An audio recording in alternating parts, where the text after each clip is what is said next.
Good morning mga kapuso! This time lalabas tayo para isurpresa ang isang nanay. Kaya samahan niyo ako. Let's go!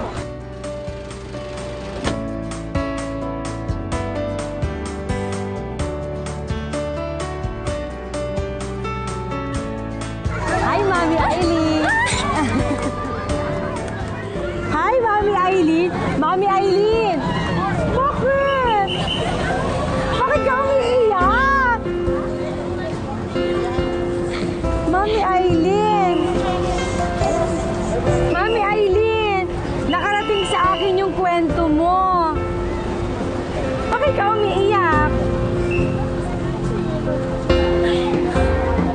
O, wag ka mag-alala. Nandito ako at ang team ng Yan ang Morning dahil tutulungan ka namin ibalik uli ang natural mong ganda. Ready ka na ba? Halika! Mamaya, babalikan namin kayo at makikita niyo si Mami Aileen na nag-iba. See ya! Tutulungan natin siyang i-transform. Wow! Sabi niyo asawa mo sa'yo, Aileen! Oh, Aileen! Diyan ka lang ha! Tumatanggap po ako ng labada. Yung asawa ko po, yung sinasahod niyo po, hindi po sapat. Nakasama ko po yung mga ka-batch ko lang po, yung mga kaedad ko lang. Sabihin nila, taon ka na ba? Sabi ko, hindi lang, 21. Parang nasa 40, 50 ka na. Kaya hindi na po alis tumalabas ng bahay. Kasi hindi ko na po malagaan yung sarili ko sa paghahanap buhay ko kasi natuon yung attention ko. Paano po kumita sa araw-araw? Paano po makaraos na kumain ng 3 beses araw, yung paano po sa bata, lalo na po pag nagkasakit. Masakit po sa bilang asawa na parang pagtabuyan ka na halos ng asawa mo dahil yung sarili mo di mo na malagaan. Nagulat po ako nung kinalabit ko siya pala, tapos yung ano niya, yung ganda niya. Mami na si Marin, mami din ako, pero tingnan mo naman si Marin. Ang ganda-ganda. Nakaka-inspired yung ganda niya. Alam niyo kanina, sinurprise namin si Mami Aileen. Si Mami Aileen is 21 years old, pero sinasabi sa kanya na parang ang dating niya is 41 years old na. So, pakiramdam niya nawawala ng gana yung asawa niya dahil feeling daw niya losang siya. Kaya naman yung asawa niya mahilig pumunta sa barkada, hindi madalas umuwi ng bahay. So, siguro ito yung typical na nagiging problema talaga ng isang ina, especially kapag hands-on ka sa anak mo at nagtatrabaho ka at the same time, hindi ba? Kaya naman, tumulong ang glam team ng Yan ang Morning para naman i-makeover natin si Mami Aileen. Well, the question is, handa na ba kayo makita si Mami Aileen? Yes! Ako din, sobrang na-excite ako. Kaya tawagin na natin si Mami Aileen. Wow! Ganda! Mami Aileen! Hi! Grabe. Yung before and after. Kamusta? Gusto mo yung new look mo? Oh, sobra. So sa tingin mo, pag nakita ka ng asawa mo na ganyan ang itsura mo, ano kayang sasabihin niya sa'yo? Kasi ang ganda mo, promise. Nagugulat siya. Nagugulat siya? So, anong masasabi mo? Alam mo, sobrang nakakabigay ng inspirasyon, especially yung mga mommies na talagang sobrang dedicated magtrabaho, tapos sobrang nagmamahal sa asawa at sa anak. Kaya kayo naman mga lalaki, bigyan nyo naman ng time din yung asawa nyo.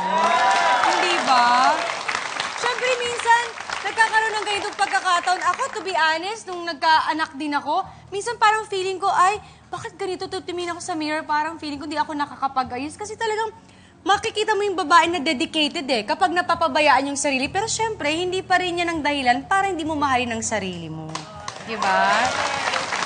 So this time na nag-transform ka, make-over ka namin, dapat i-maintain mo na yan. Kaya mong i-maintain? Opo. Kahit lipstick lang. Diba? Huwag ka maliligo, tatanggalin mo. Sa naramdaman mo ngayon, anong gusto mong i-share sa kanila? Ano lang, wag lang lagi isipin yung problema, wag yung magpa-stress ka ng masyado. Kanino ka na-stress? Tapos pag nabuhay po siya sa asawa. mo? Nasaan yung asawa mo? Bakit? Bakit? Anong stress binibigay niya sa'yo? Pasaway po kasi. Pasaway siya? Bakit siya naging pasaway? Mahilig sa barkada, minsan Pero nagpapaalam naman siya sa'yo. minsan po hindi. Hindi siya nagpapaalam? Minsan po hindi po Sa siya tingin mo, pero nung araw na mag-boyfriend kayo o nung nagpakasal kayo at wala pa kayong anak na kayo lang dalawa, hindi naman siya ganyan. mabait po siya. Mabait siya. Sa tingin mo ba, ay nagkukulang ka sa kanya? Meron din po siguro. Meron din, di ba? So, siguro sa isang sitwasyon na mag-asawa, hindi lang palagi lalaki ang may problema, hindi lang babae, siguro parehas. Pero kaya siguro nagsasama para ayusin. Especially may anak ka, hindi ba? Siguro mas mahalin mo palalo yung sarili mo tsaka yung anak mo. Siguro pag nakita ka ng asawa mo ngayon, magiging dalawa yung anak mo. Hindi, pinapatawa lang kita. Pero salamat, Aileen, kasi isa lang tong patunay na lahat ng mga babaeng nawawalan ng pag-asa o feeling na nalulosang sila, lahat may paraan, basta gugustuhin nyo lang. Di ba? May gusto ka bang message sa asawa mo? Anong gusto mong message sa asawa? Unang message ko lang po sa kanya yung magpakabait na siya. Pero siguro, mas maganda kung para sa akin, maging open ka rin sa kanya. Para magkaintindihan kayo. Try mo. Tapos pag nag-work, sabihin mo sa akin, igigest uli namin kayo. Diba? Try natin. Diba? Lahat posible, wala imposible. Dahil sa kwento mo, for sure yung mga mamis ay natuwa at nagkaroon ng inspirasyon ng dahil sa'yo. Ikaw ang aming aawardan na yan ang Nanay Award. Bye-bye! Flowers for you. Oo, nakaka-relate ako sa kanya. Actually, itong suot mo ngayon, head to toe, sa'yo na yan.